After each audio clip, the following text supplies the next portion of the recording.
umejaa neema, Bwana yu nawe, umebarikiwa kuliko wanawake wote, na Yesu mzao wa tumbo lako amebarikiwa. Maria Mtakatifu, mama wa Mungu, tuombee sisi wakosefu, sasa na saa ya kufa kwetu. Amina. Amri za Mungu. Ya kwanza, mimi Bwana Mungu wako, usiabudu miungu wengine. Ya pili, usitake jina la Mungu wako. Ya tatu, shika takatifu siku ya Mungu. Ya nne, waheshimu baba na mama wapate miaka mingi na heri duniani. Ya tano, usiue. Ya sita, usizini. Ya saba, usiibe. Ya nane, usiseme uongo. Ya tisa, tamani mwanamke asiye wako. Ya kumi, tamani Mariamu mwingine. Amri za Kanisa. Ya kwanza, kuhudhuria misa takatifu kutolewa siku zilizoamriwa.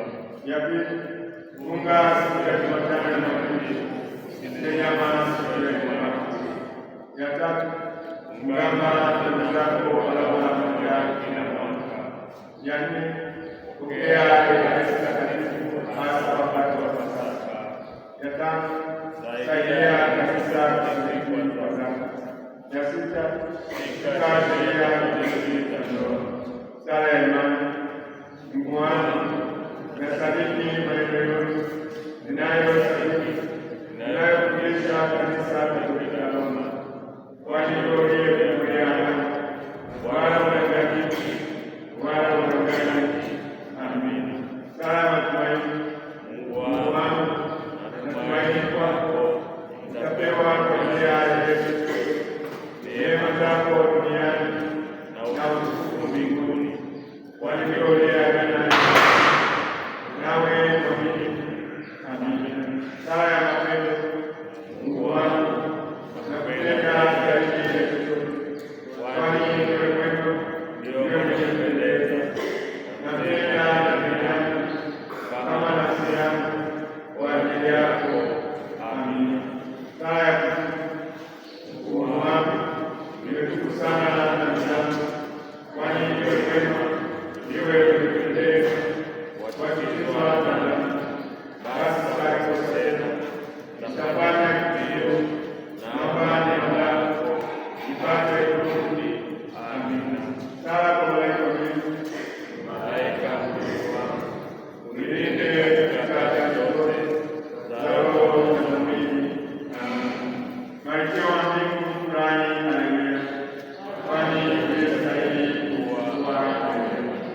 Amefufuka aliposema. Haleluya. Tuombee kwa Mungu. Haleluya. Furahi, shangilia, Bikira Maria. Haleluya, kwani hakika Bwana amefufuka. Haleluya. Tuombe. Ee Mungu uliyependa kufurahisha dunia kwa kufa kwake Bwana wetu Yesu Kristo mwanao, Kanisa tunakuomba kwa ajili ya Bikira Maria mwanaye, tupate nasi furaha za uzima wa milele. Tunaomba hayo kwa njia ya Kristo Bwana wetu. Amina. Atukuzwe Baba na Mwana na Roho Mtakatifu. Atukuzwe Baba na Mwana na Roho Mtakatifu. Atukuzwe Baba na Mwana na Roho Mtakatifu. Kwa jina la Baba na la Mwana na la Roho Mtakatifu. Leo tunaadhimisha Dominika ya nne ya Pasaka, pia Dominika ya mchungaji mwema. Kwenye misale na somo la sala ni kuanzia ukurasa 421.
la Baba na Mwana na Roho Mtakatifu.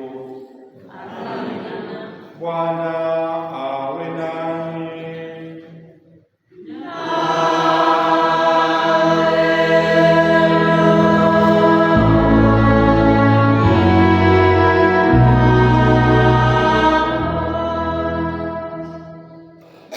Wapendwa ndugu zangu katika Kristo, leo ni Jumapili ya 4 ya Pasaka. Tunaendelea kusherehekea, kushangilia Kristo aliyeshinda mauti, Kristo aliyeshinda dhambi. Na katika Jumapili hii ya 4 tunaombea miito. Katika Injili tutasikia Kristo ambaye ni mchungaji mwema. Tuombe miito mbalimbali katika maisha yetu, miito ambayo inamfanya mwanadamu awe karibu na Mungu, miito ambayo inamfanya mwanadamu amtambue Kristo, kuishi kwa amani na upendo, na mwisho kuweza kuishi na Mungu katika milele. Nia za misa: kumshukuru Mungu kwa mema yote anayotujalia kama familia. Kwa maombezi ya Mama Bikira Maria, tunaomba kujaliwa hekima ya kufanya maamuzi sahihi katika maisha yetu. Pia tunaomba kuongozwa katika shughuli zetu za kila siku. Tunaombea marehemu Yohanes Mwinuka, Konstansia Mlelwa, Atilio Mlelwa, Filogati Mwinuka na marehemu wote wasio na waombezi. Mungu Mwenyezi awapokee katika ufalme wake. Tumeomba na familia ya Maxi Mlelwa. Tunamwombea baba yetu marehemu Charles Wetangula. Mwenyezi Mungu mwenye huruma aendelee kumjalia pumziko la milele. Nimeomba na Lilian Wetangula. Tunamwombea marehemu Dani ya Tesha na marehemu wa ukoo wa Tesha. Mwenyezi Mungu awasamehe makosa yao na awapokee kwenye makao yake ya milele huko mbinguni. Nimeomba na Bwana. Kumshukuru Mungu kwa ajili ya mtoto wake kumaliza salama mitihani yake ya kidato cha 6. Anamuomba Mungu ili apate matokeo mazuri. Nimeomba na Lucy Kinalo.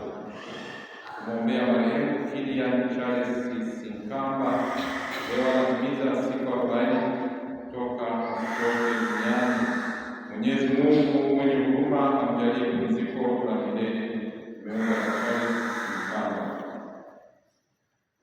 Kuombea ndugu marehemu wazazi wangu, baba yangu Tadei Joseph Shao na mama yangu Kalista Tadei Joseph Shao, baba yangu Shangwale, kaka zangu Zenadi Tadei Shao, Gabrieli Tadei Shao, Edward Tadei Shao, Ernesti Tadei Shao, dada zangu Maria Tadei Shao, Paulia Tadei Shao, Zenobia Tadei Shao, mama wa watoto wangu Felista Magoi Felicilia, mke wa kaka yangu Agnesi Denadi Tadei Shao, mtoto wa kaka yangu Tadei Denadi Shao, Natalia Denadi Shao, mtoto wangu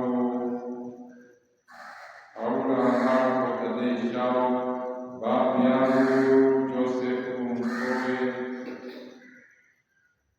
nyanya yangu Katerina Natana Moisho Shangari na marehemu wote wa ukoo wa Shao, Matailo Joseph na ukoo Masawe.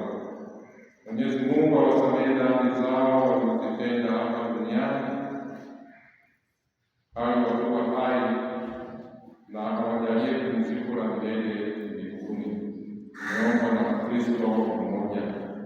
Roho za waamini marehemu wapate rehema kwa Mungu, wapumzike kwa amani. Amina. Ndugu zangu, tukiri dhambi zetu ili tupate ustahilisho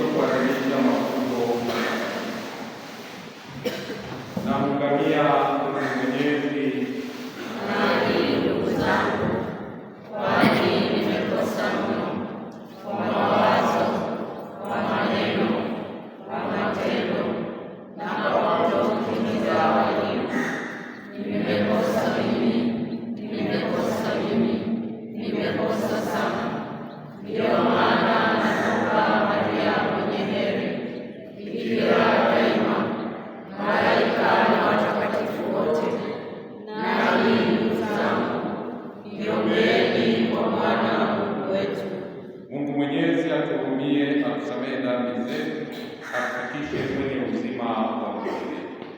Amina.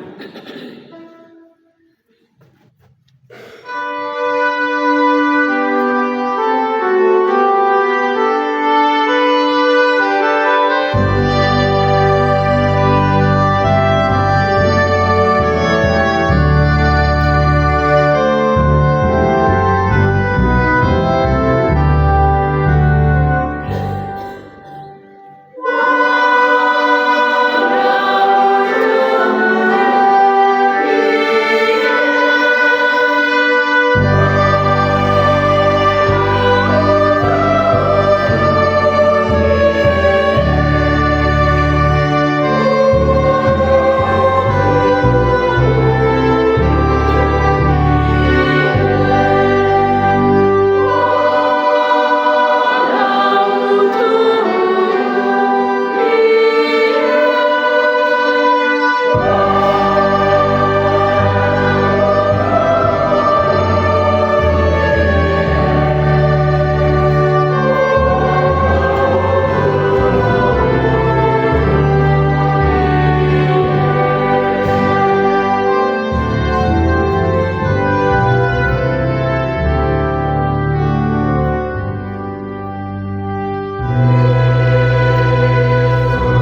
ili sisi kundi la kondoo wako wanyonge tufike huko ulikotangulia mchungaji wetu shujaa, kwa njia ya Bwana wetu Yesu Kristo mwanao, anayeishi na kutawala nawe katika umoja wa Roho Mtakatifu, Mungu milele na milele.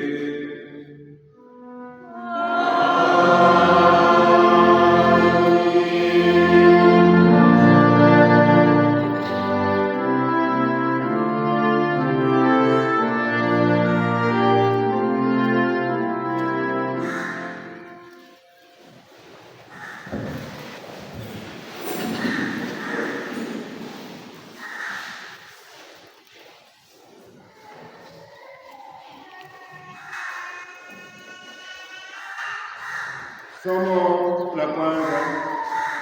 Somo la kitabu cha Matendo ya Mitume.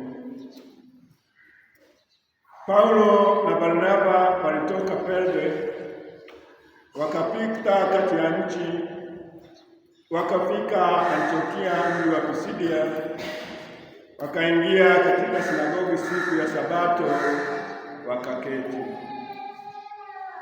Sinagogi ilipofumukana, Wayahudi na waongofu, watawa wengi wakishikamana na Paulo na Barnaba, ambao wakisema nao wakawatia moyo kudumu katika neema ya Mungu. Hata Sabato ya pili, watu wengi karibia mji wote wakakusanyika walisikie neno la Mungu. Bali Wayahudi walipowaona makutano wakajaa wivu, wakayakanusha maneno yaliyonenwa na Paulo, wakibisha na kutukana. Paulo na Barnaba wakanena kwa ushujaa, wakasema, ilikuwa lazima neno la Mungu linenwe kwenu kwanza, lakini kwa kuwa mnalisukumia mbali na kujiona nafsi zenu kuwa mkustahili uzima wa milele, angalieni twawageukia mataifa, kwa sababu ndivyo tulivyoamriwa na Bwana, nimekuweka uwe nuru ya mataifa, upate kuwa wokovu hata mwisho wa dunia. Mataifa waliposikia hayo wakafurahi, wakalitukuza neno la Bwana, na waliokuwa wamekusudiwa uzima wa milele wakaamini. Neno la Bwana likaenea katika nchi ile yote. Lakini Wayahudi wakafitinisha wanawake wataua wenye cheo na wakuu wa mji, wakawatarikisha watu wawaudhi Paulo na Barnaba, wakatoa katika mipaka yao. Nao wakakung'uta mavumbi ya miguu yao, wakaenda Ikonio, na wanafunzi walijaa furaha na Roho Mtakatifu. Neno la Bwana. Wimbo wa katikati, kiitikio: tu watu wake na kondoo wa malisho yake. Watu wake na kondoo wa malisho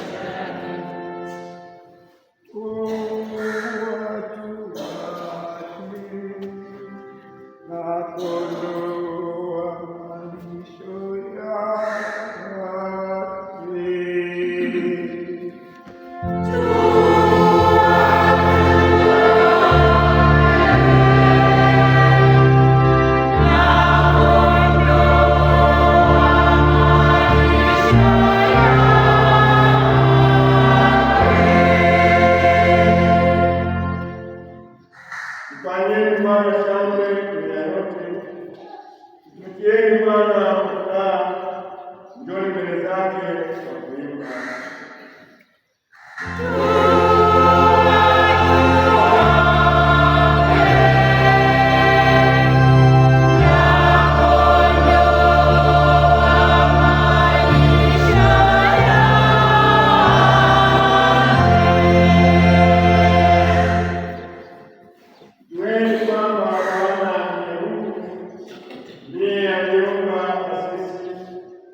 Wakati ule mimi Yohane niliona na tazama, mkutano mkubwa sana ambao hapana mtu awezaye kuhesabu, watu wa kila taifa na kabila na jamaa na lugha, wamesimama mbele ya kile kiti cha enzi na mbele za Mwana-Kondoo.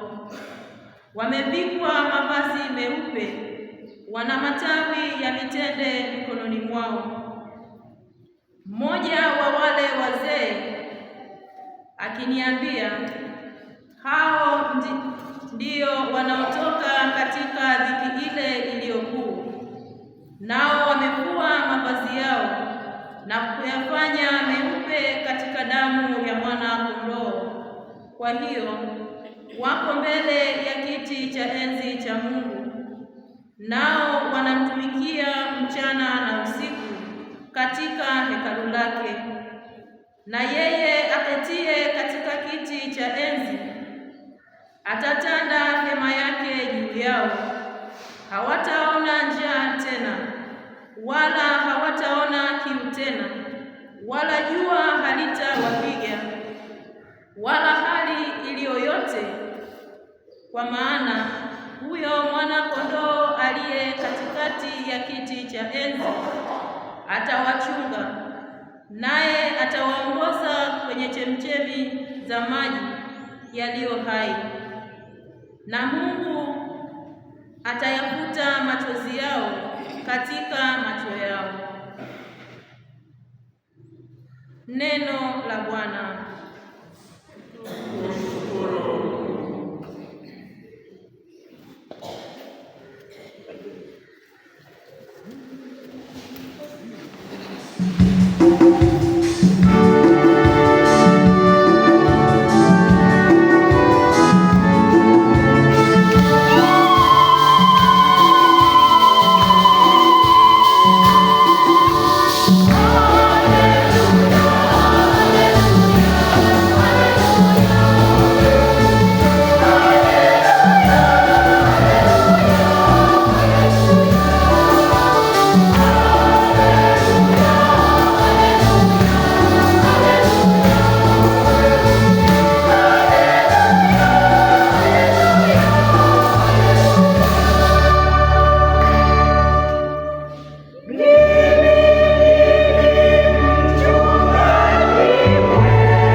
Kondoo wangu waisikia sauti yangu, nami nawajua, nao wanifuata. Nami nawapa uzima wa milele, wala hawatapotea kamwe, wala hakuna mtu atakaye wapokonya katika mkono wangu. Baba yangu aliyenipa hao ni mkuu kuliko wote, wala hakuna mtu awezaye kuwapokonya katika mkono wa Baba yangu.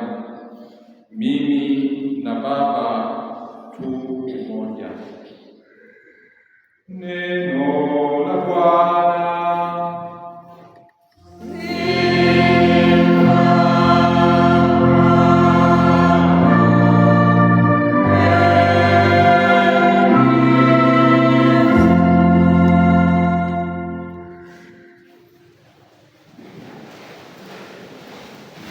Wapendwa ndugu zangu katika Kristo, tunaendelea kusherehekea ufufuko wa Bwana wetu Yesu Kristo, ikiwa leo ni Dominika ya 4 ya Pasaka. Tunaendelea kupata ujumbe wa matumaini, ujumbe wa furaha, ujumbe ambao unatupatia nguvu ya kuweza kuendelea kuishi katika imani yetu kama wafuasi wa Kristo. Ujumbe ambao unaonyesha wazi kwamba Kristo yu hai, Kristo yu kati yetu. Hivyo nasi kama wafuasi wa Kristo tunapaswa kuwa na nguvu hiyo ya kumtangaza Kristo kati ya watu ambao huenda wamemsahau, kumtangaza Kristo kati ya watu ambao huenda hawajasikia sauti ya Kristo, kati ya watu ambao huenda hawajasikia jina la Kristo. Wafuasi wa Kristo baada ya ufufuko wa Kristo wanapata nguvu ya kutangaza ukweli wa ufufuko wa Kristo. Wanatembea huku na huku wakisikia sauti ile ya Kristo mwenyewe ambaye amewataka watangaze Injili inayookoa. Na hivyo kati ya ushuhuda wa kwamba Kristo amefufuka ni mahubiri na kutangaza kwa wafuasi wa Kristo ukweli wa ufufuko. Na ndivyo tunavyosikia katika somo la kwanza kutoka katika kitabu cha Matendo ya Mitume. Paulo na Barnaba wanatoka na kwenda kati ya watu katika sinagogi kutangaza ukweli wa ufufuko. Kristo anatupenda na anatushirikisha kazi ya kutangaza neno linaloleta uzima. Hivyo anaposhirikisha wafuasi wake, anatushirikisha na sisi kutangaza Kristo ambaye amefufuka, kutangaza Kristo ambaye yuko kati yetu, pamoja na mateso mbalimbali ambayo mitume wanayapata: kutukanwa, kufanyiwa fitina na kutokusikilizwa, lakini wao wameendelea kutangaza ukweli huu. Katika somo la kwanza tulilosikia, tunaambiwa watu wengi walitikia neno la mahubiri ya Paulo na Barnaba, wakafurahi, wakafuata. Lakini wako ambao walifanya fitina, kufikiri watu kwamba wasiwasikilize, wasipokee mafundisho yao. Na kwa sababu gani? Tunaambiwa ni kwa sababu ya wivu ambao unatokana na ukweli kwamba watu wanapokea mafundisho ya kweli kutoka kwa Kristo kupitia wafuasi hao. Wapendwa ndugu zangu katika Kristo, katika maisha tunayoishi, maisha tunayoitwa kama Wakristo, kuwa mashahidi wa Kristo, kuwa mashahidi wa ukweli unaotangazwa na Kristo. Hatuwezi kushangaa hapa na pale tukakumbana na vikwazo ambavyo vinataka kutuzuia kutangaza ukweli.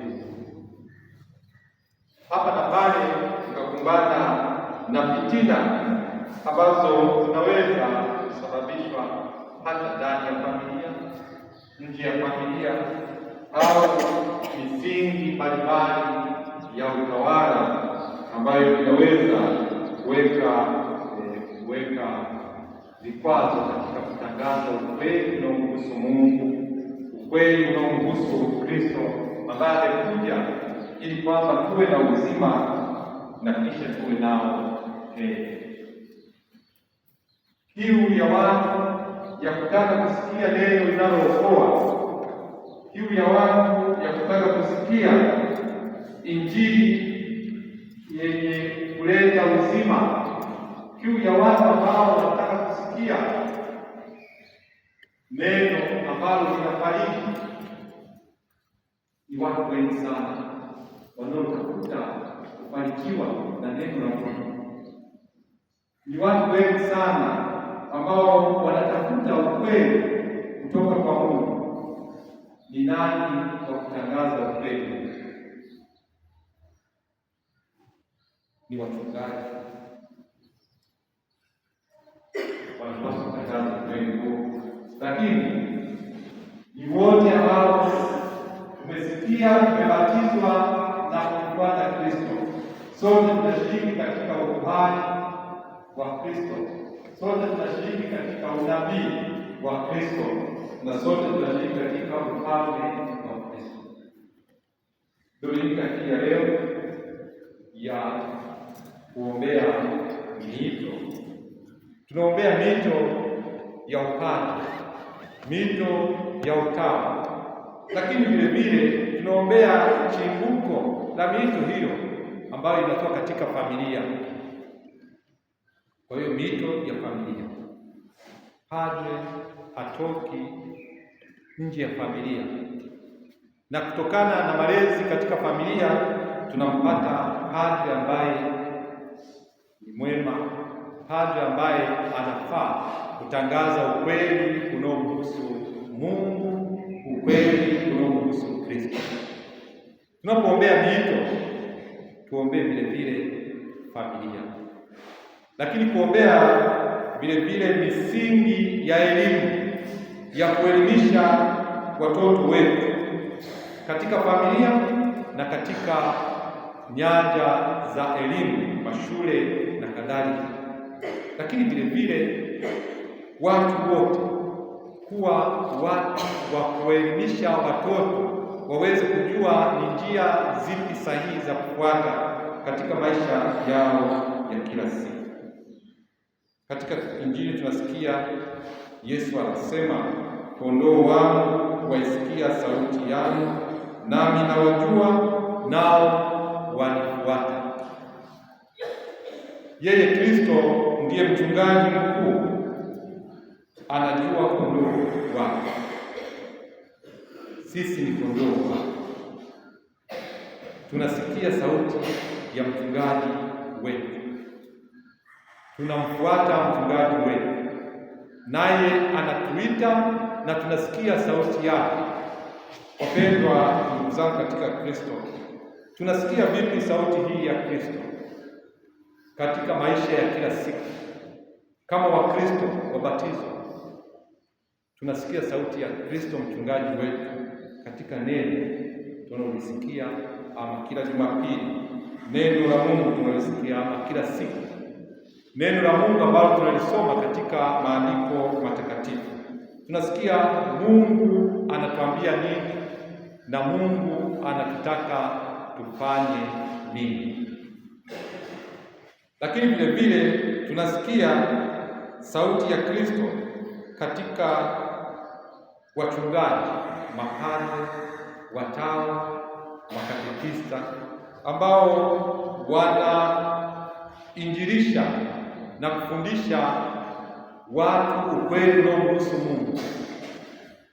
tunaingia mioyoni mwetu na kusikia ni jinsi gani neno hilo la Mungu kupitia wachungaji, kupitia mapadre, kupitia watawa linatufanya tuweze kuvutika na kumfuata Kristo huyu anayeokoa, kumfuata Kristo huyu ambaye anataka kutembee naye ili kwamba tuweze kufikia uzima wa milele. Huyu Kristo ambaye anatambua kondoo wake wagonjwa, anawapatia dawa, waliovunjika anawafunga vidonda vyao waweze kutembea, waliopotea anawatafuta na kuwarudisha kundini ili waweze kuwa katika kundi moja. Na Kristo anatuambia yeye na Baba ni wamoja. Kuwa pamoja na Kristo ni kuwa pamoja na Mungu Baba. Wapendwa ndugu zangu katika Kristo, tunapoombea miito katika Dominika hii ya 4 ya Pasaka, kutafakari na kumshukuru Mungu kwa jinsi anavyomshirikisha mwanadamu katika kazi ya kuwatangazia watu ukweli unaohusu Mungu. Tutafakari na kumshukuru Mungu kwa jinsi wachungaji wetu, mapadri, watawa na familia wanavyomleta Kristo kati ya watu katika maisha yao, lakini vile vile tutafakari yale mapungufu ambayo yanatufanya tusiweze hapa na pale kuwa wachungaji wema. Katika Injili ya Dominika iliyopita tulisikia Kristo anatokea Petro na kumuuliza, Petro mwana wa Yohana, unanipenda kuliko hawa? Na Petro anajibu mara 3, ndiyo Bwana, nakupenda. Ndiyo Bwana, wewe unajua kwamba nakupenda. Lisha kondoo wangu. Jukumu hilo ambalo anakabidhiwa Petro analifanya kwa uaminifu mkubwa. Analisha kondoo wa Kristo, kondoo wa Mungu, akiwatangazia ukweli mpaka anauawa msalabani kama Kristo. Na ukweli huo unaendelea kwa mababa watakatifu ambao tulikuwa nao, na tunamshukuru Mungu kwa namna ya pekee kwamba tumempata mchungaji baba mtakatifu Leo wa 14 ambaye amechaguliwa juzi. Tumuombee ili naye kwa mwitiko huo, Bwana wewe wajua kwamba nakupenda, alishe kundi kondoo wa Mungu, alishe kundi kondoo wa Kristo. Katika ujumbe wa Dominika hii ya 4 ya kuombea miito, ni ujumbe ambao umeandikwa na Papa marehemu Francis, na tukisoma ujumbe huo ameweka saini yake, ameuandika akiwa hospitalini Gemelli, pindi amelazwa hospitalini. Tufikirie neema hiyo ya Mungu anayowajalia wachungaji wake kuwa na nguvu ya kuandika kwa ajili ya watu, kuwakumbuka kondoo anaowalinda, anaowachunga kwa niaba ya Mungu mwenyewe, hata akiwa kitandani anaugua na akijua ugonjwa anaougua huenda asipone. Hofu na maumivu anayo kitandani hospitalini, lakini bado anaandika ujumbe wa Dominika hii. Na tunajua amehangaika mpaka siku moja kabla ya kufa, siku ya Pasaka yenyewe, anatoka na sema maneno machache, heri ya Pasaka. na kesho yake anakufa. Tuone Mungu anapowajalia wachungaji wake na wachungaji wanavyoitikia bila kujibakisha kutangaza neno la Mungu linalookoa hata katika udhaifu wa afya, udhaifu wa miili yao. Mafundisho hayo, fundisho hilo la Papa huyo Francis na Papa wengine waliotangulia litufundishe nasi tuwe na nguvu pale ambapo Kristo anasema, anawatuma wafuasi wake, nendeni duniani kote, ulimwenguni kote, mkawafanye mataifa yote kuwa wanafunzi wangu, mkiwabatiza kwa jina la Baba na la Mwana na la Roho Mtakatifu. Hiyo ni kazi yetu sote Wakristo wabatizwa. Hiyo ni kazi yetu sote, ili kwamba kuwafanya watu waweze kumjua Kristo. Hiyo ni kazi yetu sote, ili kwamba kondoo yoyote asipotee. Tuombe Mwenyezi Mungu atujalie kuwa na ujasiri kama wa mitume hao ambao pamoja na kupigwa mijeledi, pamoja na kupigwa makofi, pamoja na kusemwa vibaya, pamoja na kuhatarisha maisha yao na wengine kuuawa kwa sababu ya kutangaza neno la Mungu, iwe hivyo hivyo hata kwetu, bila hofu ambazo zinaweza kuwepo katika jamii tunayoishi sasa, ya kutangaza ukweli unaohusu Mungu. Tuombe mapadre waendelee vema kutangaza neno la Mungu, waombe watawa waendelee vema kujitoa kwa ajili ya neno la Mungu, na tuombe familia, ili kwamba familia kweli iwe ni kanisa dogo. Kama wakati wa kubariki ndoa, maombi tunasema familia yenu iwe kanisa dogo. Familia kama kanisa ni familia ambapo kuna amani, familia ambapo kuna mafundisho ya maadili mazuri, familia ambapo kuna mafundisho ya ukweli, ambapo watoto katika familia hiyo watatoka na kuwa kweli matumaini kwa taifa na matumaini kwa kanisa zima la ulimwengu. Tumsifu Yesu Kristo.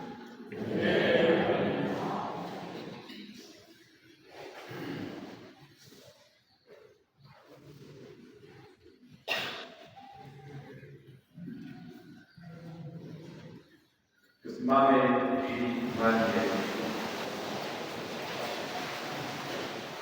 Nasadiki kwa Mungu mmoja, Baba Mwenyezi, muumba wa mbingu na dunia na vitu vyote vinavyoonekana na visivyoonekana.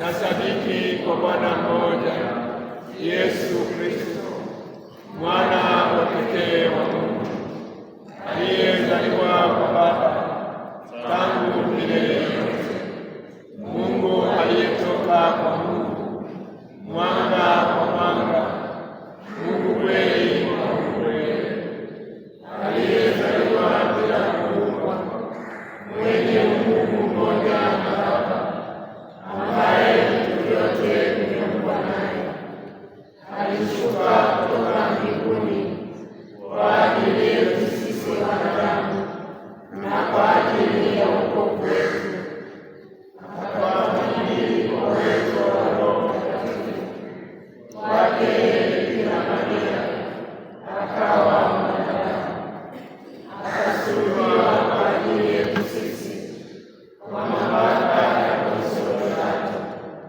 akateswa, akafa, akazikwa, siku ya tatu akafufuka katika wafu, akapaa mbinguni, ameketi kuume kwa Baba, atakuja tena kwa utukufu kuwahukumu wazima na wafu, na wafalme wake watakuwa na mwisho. Nasadiki kwa Roho Mtakatifu, Bwana mleta uzima, atokaye kwa Baba na Mwana, anayeabudiwa na kutukuzwa pamoja na Baba na Mwana, aliyenena kwa vinywa vya manabii. Nasadiki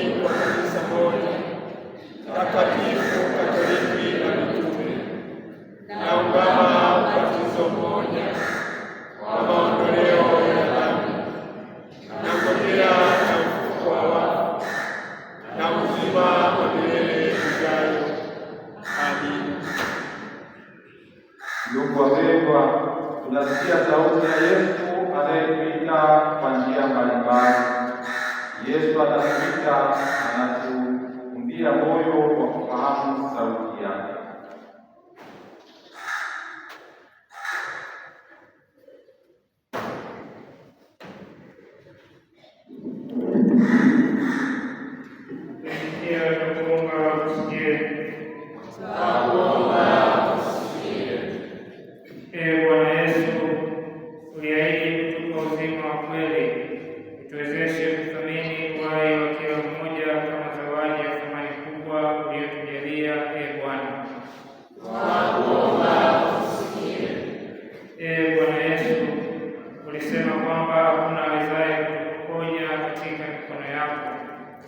Shike mikono yetu na kutuongoza kama ulivyoshika mikono ya Petro aliyetaka kuzama baharini. Bwana, Bwana Yesu, ulisema kwamba Baba ni mkuu wa kupita vitu vyote. Utusaidie kutegemea zaidi msaada wa Mungu katika shida zetu. Bwana,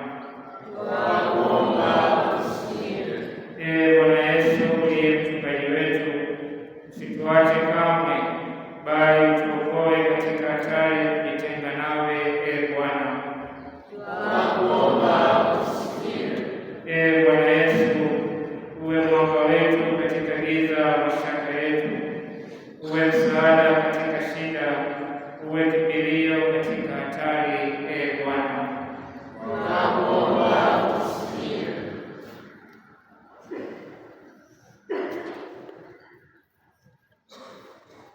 Mungu Baba, tunakushukuru kwa njia ya Mwana wako aliyekuja kwetu au kiongozi wetu katika mabonde ya shida na giza duniani hapa. Tusaidie tusiache kusikia sauti yake Bwana wetu anaishi na kutawala pamoja nawe na Roho Mtakatifu daima. Amina.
lake lote takatifu.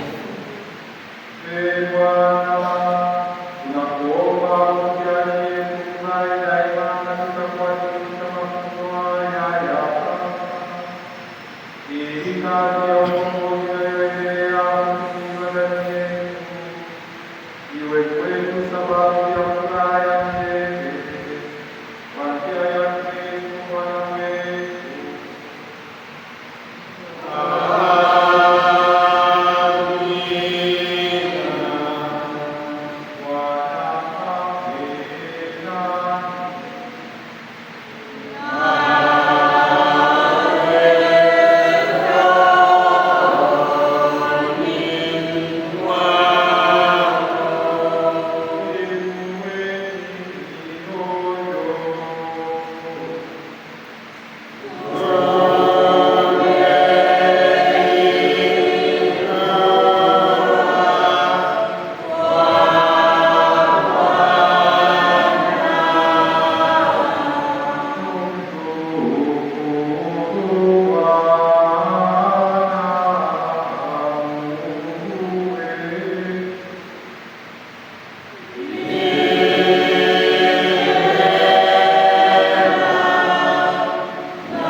kila kiumbe kilichoumbwa nawe kinakusifu kwa haki, maana kwa njia ya mwanao Bwana wetu Yesu Kristo na kwa uwezo utendaji wa Roho Mtakatifu unavitia uzima vitu vyote na kuvitakatifuza, wala kusanya watu kwako, kutoka mawio ya jua na machweo yake, dhabihu safi itolewe kwa jina lako. Basi Bwana, tunakusihi kwa unyenyekevu vipaji hivi ambavyo tumekutolea ili kuvitakasa, upende kuvitakatifuza kwa Roho huyo, ili viwe mwili na damu ya mwanao Bwana wetu Yesu Kristo, aliyekuamuru tuadhimishe mafumbo haya. Maana yeye mwenyewe usiku ule alipotolewa alitwaa mkate na akishukuru, aliubariki, akaumega na akawapa wafuasi wake akisema, twaeni mle nyote, huu ndio mwili wangu utakaotolewa kwa ajili yenu.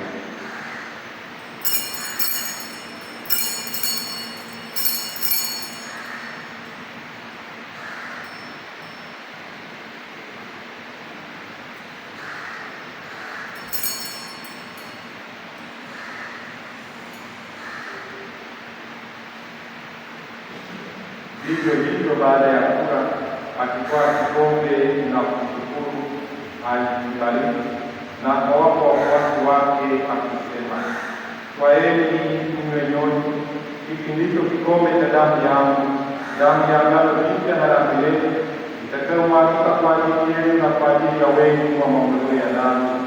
Fanyeni hivi kwa ukumbusho wangu.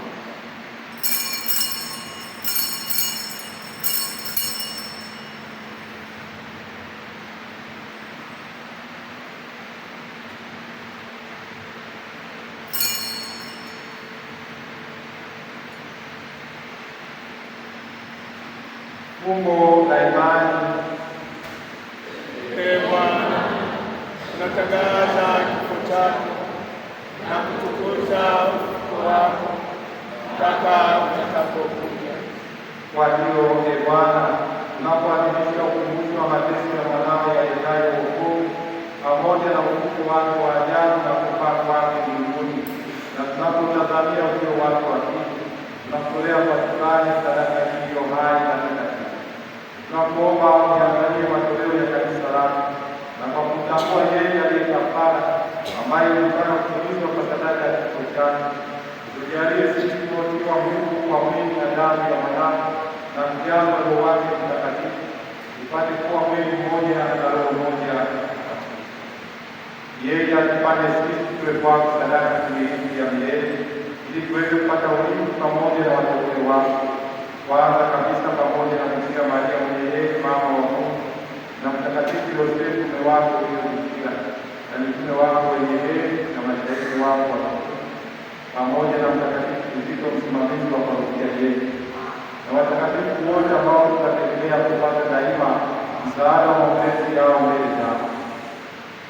Tunakuomba Bwana, huyo aliye kafara na upatanisho wetu, alete amani na wokovu duniani kote, tupende kuimarisha katika imani na mapendo kanisa lako linalosafiri hapa duniani, pamoja na mtumishi wako Baba Mtakatifu wetu Leo wa 14 na askofu wetu mkuu Yuda Tadei wa nchi, askofu msaidizi Ignatius Mchamungu, pamoja na maaskofu wote wa Kileo wote na watu wote unaowafanya kuwa taifa lako.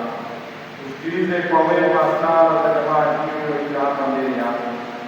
Baba uliye mtakatifu, kwa huruma yako useme kwako wadau wote waliotawanyika popote duniani, uwapokee kwa wema katika ufalme wako ndugu zetu marehemu, na wote waliowakaribisha watoto kupendeza, nasi tunatumaini kufika katika ufalme huo, ili pamoja tuishi milele kwa utukufu wako, kwa njia ya Kristo Bwana wetu, ambaye kwa njia yake tunaujalia ulimwengu mema.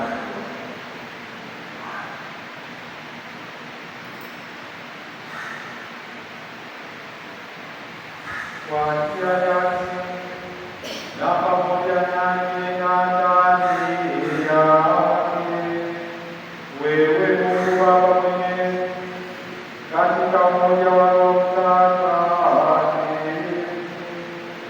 una Baba hekima yote na utukufu milele na milele.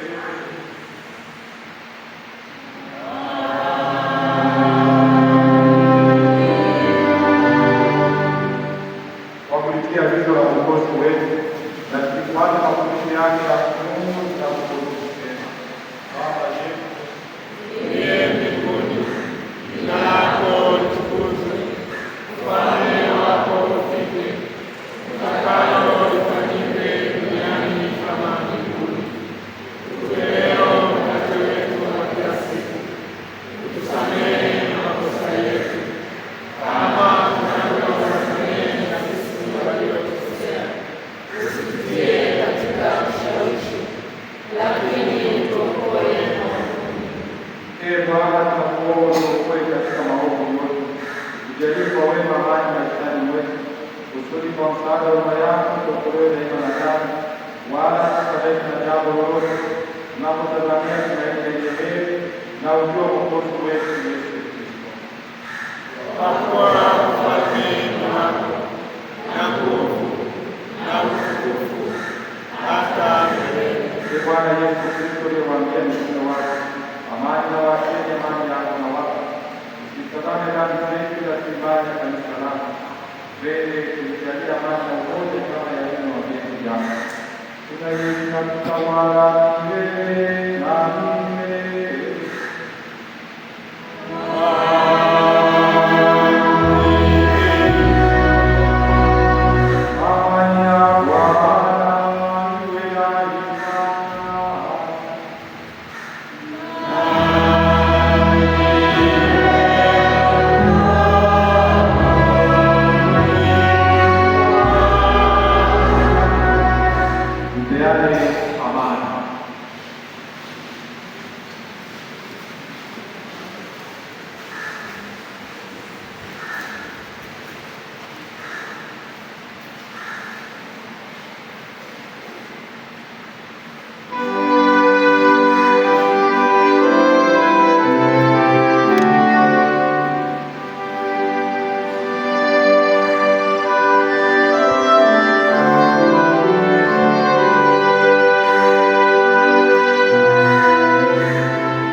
njia yake Bwana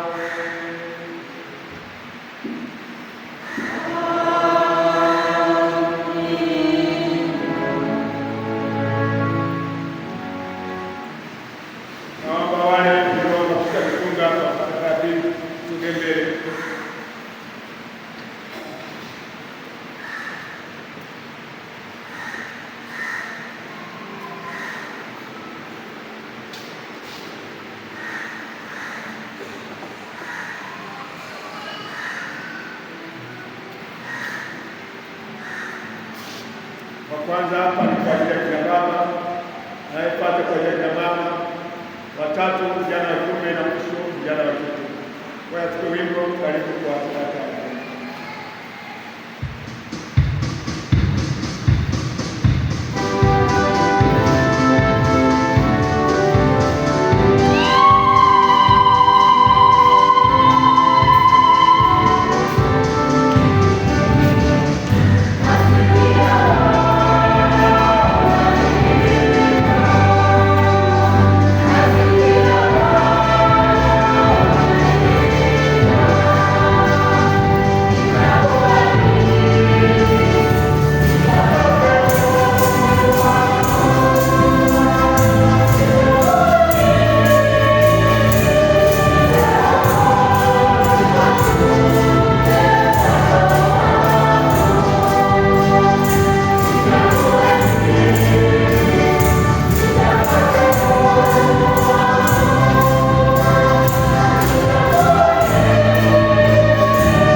Tunawashukuru kuwapa kwa huduma yao makanisani kwa wiki hii. Wiki ijayo itakuwa zamu ya jumuiya ya Mtakatifu Martin de Porres wakifuatiwa na jumuiya ya Mtakatifu Agostino. Tangazo la ndoa kwa mara ya mwisho. Tangazo la ndoa kati ya Godfrey Erasmus Laswai ambaye anafunga ndoa na Anna Aidan Mburini. Mwenye kujua kizuizi amfahamishe baba paroko mapema. Usomaji wa masomo Dominika ijayo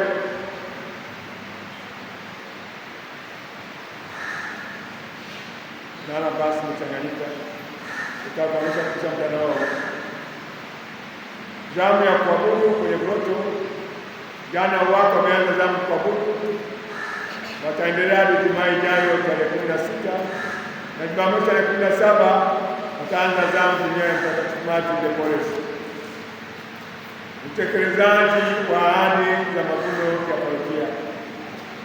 Naendelea kuwakumbusha ndugu waamini kwamba kubakiza wiki 7 au siku 49 kabla ya kufikia siku ya kilele cha mavuno ya parokia tarehe 29 mwezi ujao wa Juni.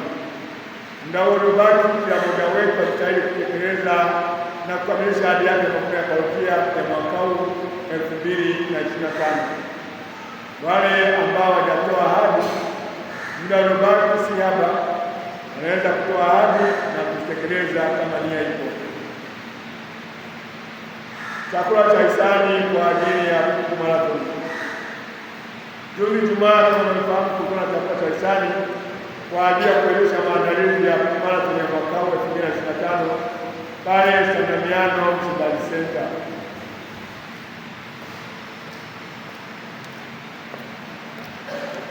Sisi hapa Mtakatifu Kizito kama parokia tulipewa kadi 40 za kuchangia, lakini zilizoleta mchango ni 21 kama ifuatavyo: Jumuiya ya Emanueli kadi moja, Jumuiya ya Agustino kadi 2, Matias Murumba kadi 2, Clara wa Asisi kadi 2, Agnes kadi 2, Maria Goreti kadi 6, Rita Wakashia kadi 6, Sister Faustina kadi 3, Antony Padua kadi 1 na Martin de Porres kadi 2. Jumuiya ambayo watakuwa taarifa za uchangiaji wao ni Teresia Mtoto Yesu na Francisco wa Asisi. Tunawashukuru pia wale wote waliowakilisha parokia katika chakula hicho cha hisani hiyo Ijumaa. Kwa wale walioleta bahasha za kutegemeza Radio Maria, baada ya baraka tutaweka hapa kifunga, ziweke hizo bahasha, tutakuja kupeleka kwa wahusika. Kadi za kuchangia umalizaji ujenzi wa ndani ya kanisa. Kama wiki mbili zilizopita nitangaza kwamba sasa tunakaribisha michango ya umalizaji ujenzi wa kanisa kutokana na kadi maalum zilizotolewa pamoja na zile kadi za kujiorodhesha. Kwa wale wote watakaoleta michango hiyo, naomba mlete na maelezo kuhusu mchango ni wa aina gani kwa ajili ya kuweka kumbukumbu. Matoleo kwa Dominika na wiki iliyopita alikuwa kama ifuatavyo: sadaka misa ya kwanza 1,900, misa ya pili 648,100 na misa ya tatu 173,900.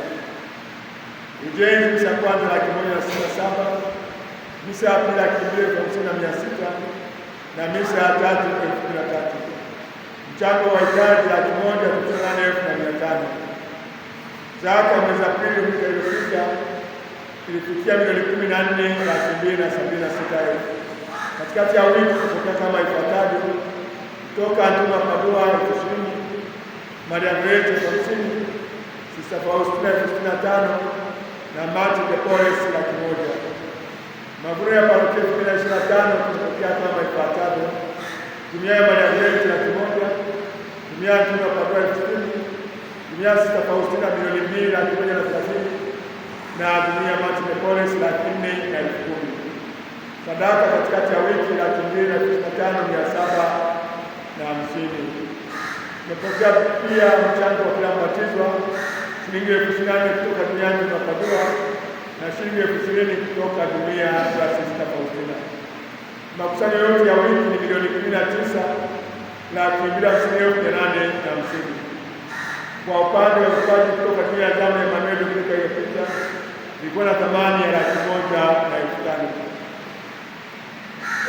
Mchanganuo wa zaka ya mwezi Aprili hadi sasa, tuangalie kwenye ubao matangazo kwa ujumla: Jumuiya ya Emanueli 1,153,000, Agostino 25,000, Teresia Mtoto Yesu 40,000, Matias Murumba milioni 2,226,000, Clara wa Asisi 1,465,000, Agnes 1,812,000, Maria Goreti milioni 3,653,000, Rita Wakashia milioni 1,778,000, Sister Faustina milioni 1,785,000, Antony Padua 659,000, Martin de Porres milioni 1,965,000 na Francisco wa Asisi 700,000. Kwa ujumla wake zaka ya kweli hadi leo asubuhi milioni 14,511,000. Nashukuru wote kwa ukarimu wenu na Mwenyezi Mungu awabariki. Mchango wa ujenzi katika kanisa hili: akina baba 82,000, akina mama 79,000, viwawa wa kiume 18,000 na viwawa wa kike 6,600. Gazeti Tumaini Letu Kwa haraka toleo la wiki hii, mambo mema mazuri niliyoyaona ni kama ifuatavyo: moja, namna Papa Leo nane alivyochaguliwa; pili, Asomba asimuko rasmi; kuna pia makala jibu la Bagamoyo na chimbuko lake; upande wa historia kanisa na makala ushirikiano na serikali, dini na madhehebu mengine, pia na tafakari ya kina ya Injili ya leo Dominika 4 ya Pasaka ya Mchungaji Mwema. Nazidi kuwaomba kila parokia wako pale kwa mlinzi getini, niona kaya yako moja, soma wana familia yote, kisha soma hapo majirani kama njia mojawapo ya uwezeshaji. Basi kwa sasa hivi siku ya awamu ya pili ya kubariki zaka ya mwezi wa pili, tujiandae kuendelea na basi. Mwisho wa matangazo, tumsifu Yesu Kristo.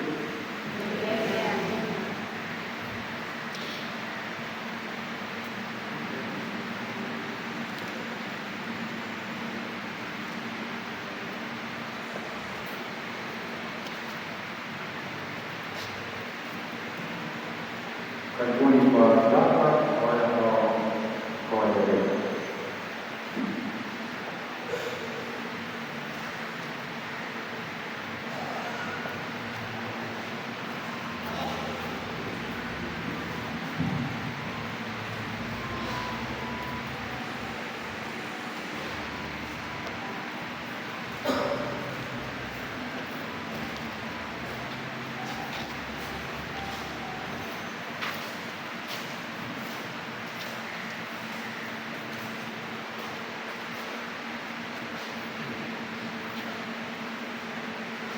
Msaada wetu kwa jina la Bwana.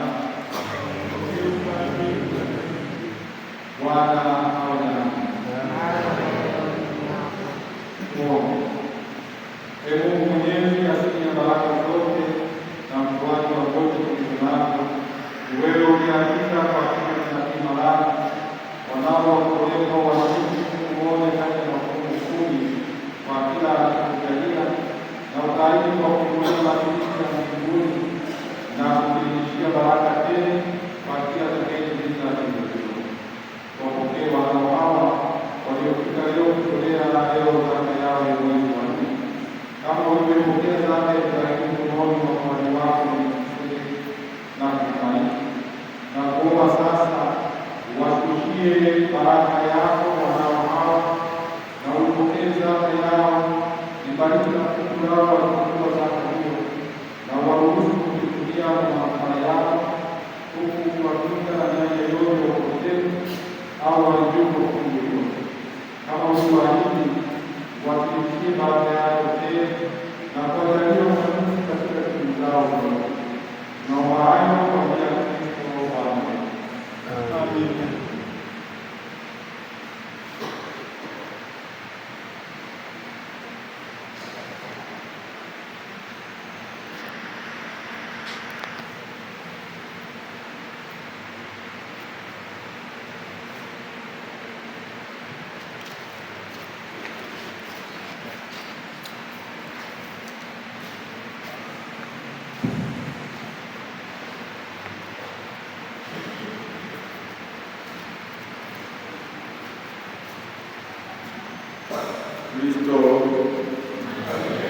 Kristo Bwana letu. Nayo matangazo mawili. Tangazo la kwanza ni lile linalohusiana na mabadiliko ya eneo la kujenga kwa katedrali mpya ambayo ilikuwa ijengwe Visaolole Kigamboni, kutokana na ushauriano wa mambo ya kisayansi juu ya ardhi ya Kigamboni. Baada ya Askofu Mkuu kushauriana na wataalamu na washauri wake, amefanya maamuzi ya kulibadilisha eneo hilo litatumika kwa shughuli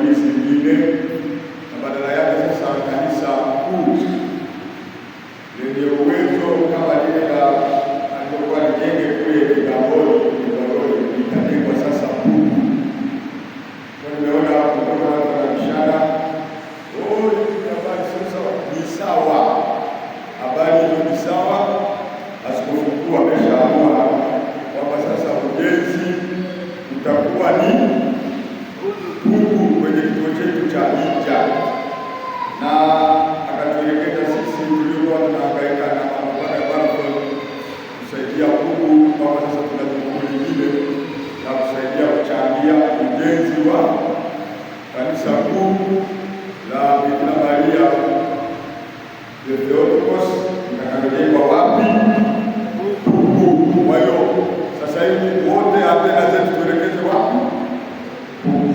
Na kwa sababu hiyo nawakumbushia wale waliomalizia ile mchango ya 2002 katika batizwa tukamilishe kama parokia, ili tunapoanza kufuatilia sasa katika parokia zingine zinazojuzu katika dekania, niache nyumbani pako sawa. Kristo. Tangazo la pili ni la yupo mtaalamu wetu kutoka polisi anayetrain watu hapa kwa ajili ya usalama barabarani. Kikundi cha kwanza na kikundi na kumbuka ulipata mafundisho, mkapata certificates, ukienda kwa bai leseni, waliofanya uwe competent ni wao. Kwa hiyo anaanza tena kesho hapa, kesho mpaka tarehe 17 jioni, saa 11 jioni unafika hapa, unapata shule, mambo yanaenda. Na alafu pia pengine tunaanza kufanya misa live kila Jumapili na misa za asubuhi. Tumeanzisha channel ambayo inahusiana na parokia hii, na mambo yenyewe inayohusiana nayo ni mambo ya kanisa tu, sio hakuna mchanganyiko mwingine. Ni misa, usali, kupeana matangazo yanayohusiana na kuulizana katika kwenda hija au wapi. Kwa hiyo tumeanza tayari, tunaiona hapa.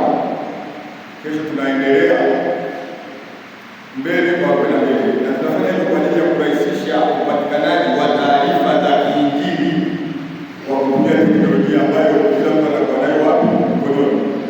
Asiyekuja kanisani wala atayasoma matangazo akiwa nyumbani kwako kwenye St. Kizito Online TV. Tupige Mungu makofi.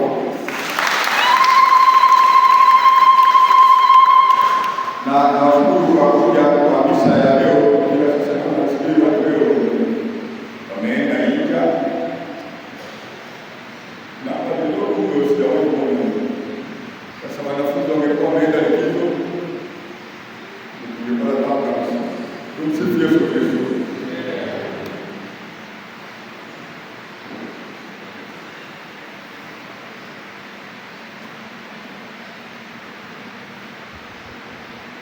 Simame kwa Bwana.